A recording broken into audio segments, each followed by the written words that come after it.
মুরগি তো প্রত্যেকটা মুরগির দাম বেশি। ব্রয়লার মুরগির দাম বেশি। ব্রয়লার মুরগি 210 টাকা, 220 টাকা কেজি। সোনালী মুরগি 380 টাকা, 90 টাকা কেজি। আর যেটা অরিজিনাল দেশি সেটা 700 টাকা কেজি, 680 থেকে 700 টাকা।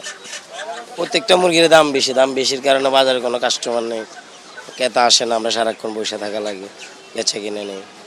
বাড়ার কারণ কি আপনারা কিছু জেনেছেন? বাড়ার কারণটা আমরা জানি না, কিন্তু মালের একটু আমদানি কম এটাই জানি, সে কারণে একটু দাম একটু বেশি। ঠিক আছে, বেচা কিনা খারাপ। নিত্য প্রয়োজনের জিনিস যা আমাদের যারা আমরা সাধারণ লোক সাধারণভাবে করি, আমাদের জন্য আসলে সব কিছু মিলে একটু দাম কমাইলে ভালো হয় আর কি। কারণ তাহলে আমরা ভালোভাবে বাজার করতে পারি, ভালোভাবে চলতে পারি। নাহলে তো বাজারের ওখানে কাটিং করতে হচ্ছে আমাদের, কারণ আমাদের তো উদ্ভিদ টাকা নাই, ওখানে আমরা যাইতে পারতেছি না। এই জন্য একটু দামটা কমাইলে হয়তো বা বাচ্চা কাচ্চা পরিবার পরিজন নিয়ে আমরা ভালোভাবে সুন্দরভাবে চলতে পারি আর কি। আর বাজার দ্রব্য অনেক উদ্গতি, কোনোটার সঙ্গে কোনোটার মানে আজকে কিনলাম একটা, কালকে দেখা যায় যে দাম বেশি আর একটা। মানে এই যে জিনিসটা সিন্ডিকেটের মতন একটা জিনিস এখানে কাজ করতেছে, এই জিনিসটা আমাদের কাছে খুব খারাপ লাগতেছে। যে একটা স্ট্যান্ডার্ড লেভেল থাকবে, কিন্তু এই লেভেলটা আমাদের এখানে এখন ইদারিং আমরা পাচ্ছি না।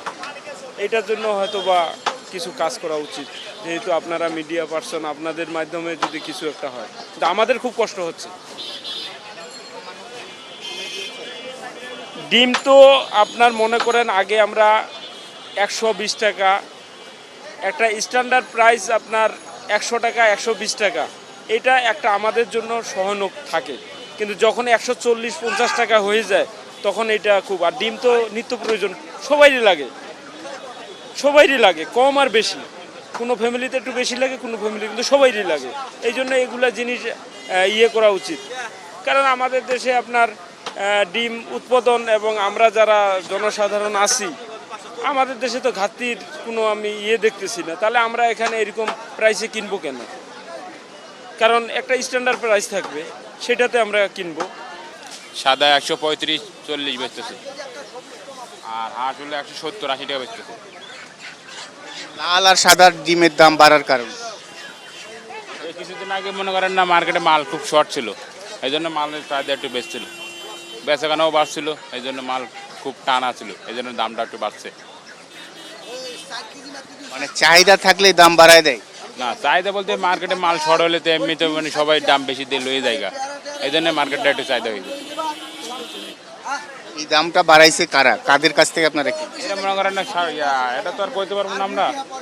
এটা মানে যারা কিনে আনে, তারা বেশি দামে কিনে আনে, তারা আবার আমার কাছে বেচে, আমার কাছে নিয়ে আরেকজনের কাছে বেচে, এরকম সিস্টেম, বুঝলেন না? কারণ আপনি আমার কাছে কিনছেন, আপনি আরেকজন বেচতে, এরকম ভাগে ভাগে সবাই বেচে, বুঝলেন না? বেশিরভাগ বাড়ছে জিরার দাম। জিরা ছিল 600-580, এখন জিরা 800-780। তারপরে এলাচির দামটা বাড়ছে। এলাচি ছিল 2200-2300, এলাচি 3200-3400, ভালো মানের এলাচি 4000-4200। মশলা দাম অতিরিক্ত বাড়ছে। কাঠবাদাম, কাজু বাদাম, পেস্তা বাদাম, এগুলোর দাম বাড়ছে।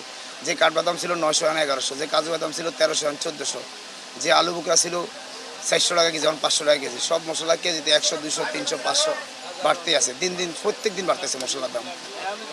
আসলে এটা যারা এলসি করে তাদের হাতে সব কিছু, তারা বিভিন্ন অজুহাত দেখাইতেছে, ডলার সমস্যা, এলসি, কস্টিং, জ্বালানি তেল, বিভিন্ন অজুহাত দেখাইতেছে, তারা দিনকে দিন দাম বাড়াইতেছে।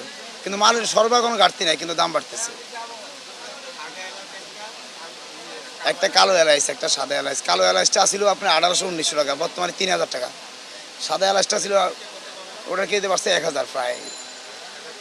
সাদারা বাড়ছে কেজিতে 1200-800, মান বেঁধে 800 থেকে 1200 টাকা বাড়ছে কেজিতে।